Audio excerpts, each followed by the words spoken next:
In 1982, this lady, there was no bypass around the city, so you had to come through the city. You had to go through all these cities up and down Highway 61. All the way from Memphis down to Vicksburg, 2-lane highway, and Mound Bayou was in here, right here in the middle. This white lady drives through town in 82, and she did some type of traffic infraction. She got a ticket. She's incensed that a white lady is gonna get a ticket from a black person here in Mound Bayou. So, but she goes over to City Hall to pay the ticket. As she said, she went in, or either when she was coming out, she said she fell into a hole. So she sued the city. She sued the city for $16,000. When the judgment came, when it went to trial and the judge gave her an award of her money, he awarded her $84,000. All the racists were alerted to be racist. And then the judge, well, of course, he's gonna give her way more money than she asked for. That's a racist move.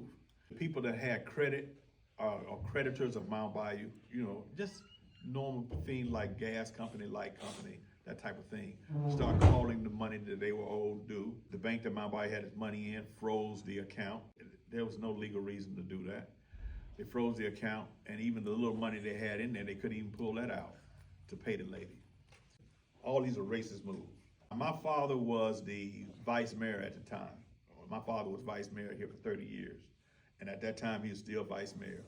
Well, the mayor calls WDIA radio station, big time radio station in Memphis, AM radio station. Everybody knew it, from here. So he calls them and lets them know this is what's going on.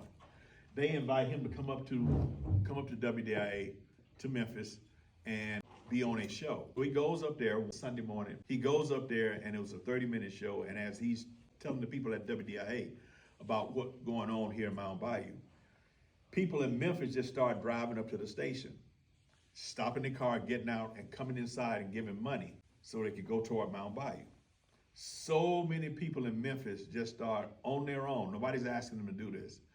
Driving up to the station, that it was creating a huge traffic jam on that street.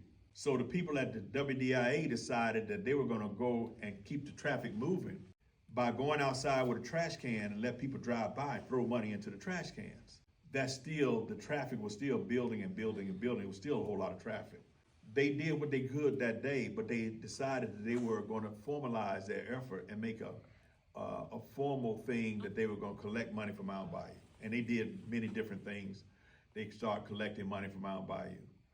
And they had gotten to the point where they got 120,000. One Easter morning in 1982, they decided they were gonna drive down to Mound Bayou. And they had told the audience in Memphis to meet them at a shopping center in Memphis.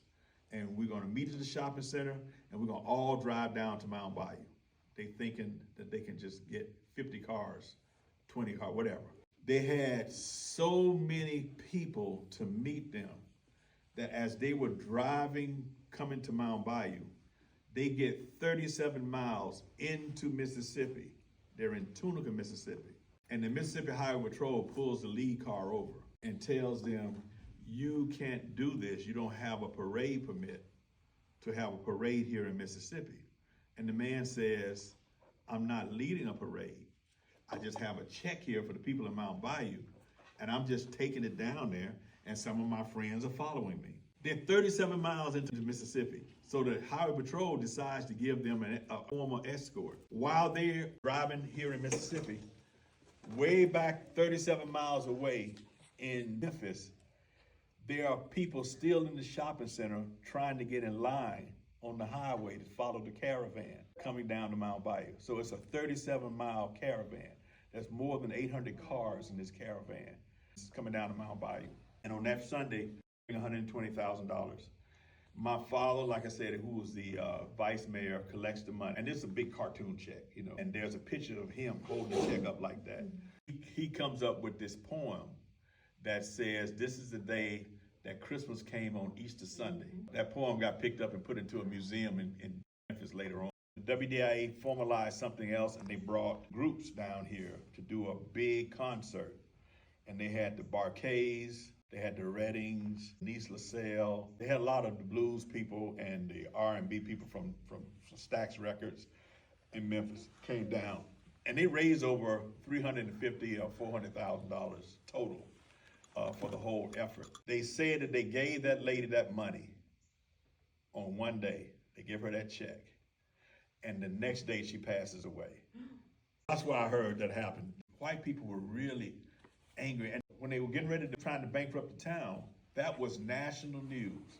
When there was only ABC, CBS, and NBC on all three networks in 1982, that was the lead story on the evening news. Huntley and Brinkley, they were on NBC, and that was their lead story, bankrupting this little city in Mississippi. And there was no way out, until the mayor went up there and got black people involved. Black people saved Mound Bayou. Because black people were not gonna let white people just take Mound Bayou. Everybody knew this was racist. The hate never stopped. The hate never stopped. And they always tried to find ways to shut Mound Bayou down. Everybody knew it was racist. And so Mound Bayou was a symbol of something, and a lot of people from Memphis spend their weekends as a resort. This was more like a resort place, or place to relax from racism. You come to Mound Bayou.